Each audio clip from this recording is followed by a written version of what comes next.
Bagassi, commune rurale située dans la province des Balais.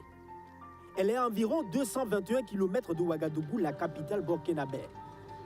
De Bagassi à la mine souterraine de Yaramoko de la société Rosgold Sanou, il faut compter 8 km. Mais bien avant, il faut des équipements adaptés. Un casque, une boîte à oxygène et des gilets jaunes. C'est de ce tunnel que sort depuis 2015 en moyenne 3 tonnes d'or par an. Comment le minerai est alors extrait? Allons à la découverte et l'expédition peut commencer.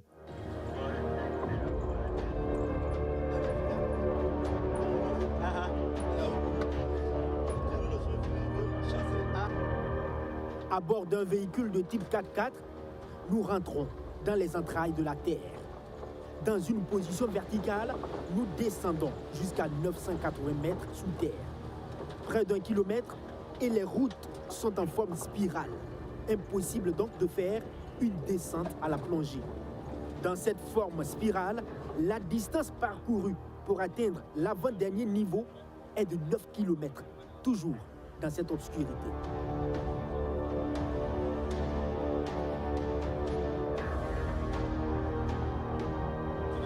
On trouve des trous ouverts. Après avoir suivi le filon, une ligne qui permet de savoir qu'il y a du minerai. À chaque 20 mètres, on descend, on intercepte le minerai. Tout ça, c'était fermé. On va aller voir des machines, une machine qu'on appelle Jumbo, qui fort. La machine forte et on met des dynamites dedans. Et le Jumbo, le voici. C'est une bête à roche, une machine qui perfore toutes les substances rocheuses avant d'être dynamitée.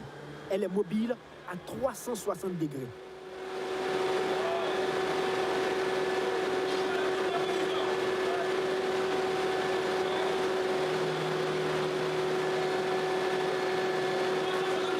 Et lorsque Jumbo finit son job, le jackpot se présente.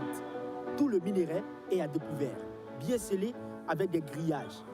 C'est donc après dynamitage que le minerai est transporté à l'usine avec des dampeurs pour en extraire l'or. Là, c'est vraiment là. Waouh! Oui. Tout ça, c'est l'or. Ce n'est pas divisé ici. Voilà, il y a l'or qui reste ici. On va venir voir tout ça après. C'est resté sur le mur. C'est pour ça qu'on est là comme ça, l'or. Blanc. Voilà, c'est ça. C'est du poil fait. À chaque 17 mètres dans ce trou, il y a une galerie et des accès. Des endroits qui permettent justement aux dampeurs et autres engins lourds d'effectuer des dépassements car la voie est à sens unique. Ici, nous faisons une halte pour découvrir cette chambre de refuge. Une chambre qui donnait de l'espoir lorsque la mine de zinc de Percoa était submergée. On se souvient encore. Il y en a plusieurs dans cette mine.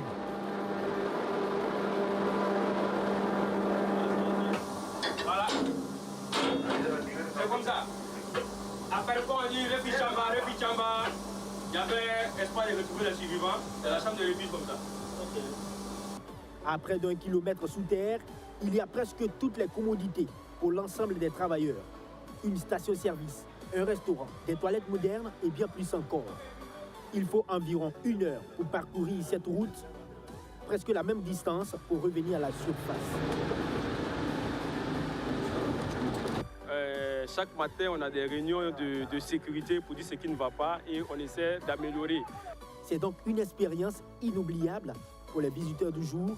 Ils sont émerveillés. C'est un grand travail qui est abattu à l'intérieur.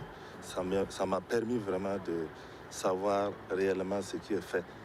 Je suis vraiment émerveillée par le travail qui se fait en mine souterraine.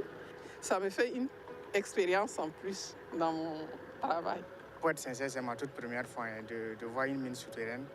Et je suis vraiment ébahi, très content et en même temps, au début, ce n'était pas facile, mais bon, avec notre guide, voilà, tout s'est bien passé.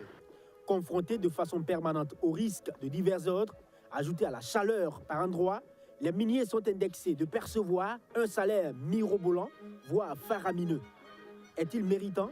Le salaire, d'abord, il est relatif. Parce que ce que tu trouves faramineux, l'autre peut dire que ce n'est pas faramineux pour lui. Parce que pour le même poste, effectué par un local et un expatrié, ce n'est pas le même salaire. Vous-même, vous avez vu les conditions de travail. Si le salaire il est faramineux, il est mérité aussi. Parce que voilà, tu travailles 12 heures de temps, loin de ta famille, la chaleur.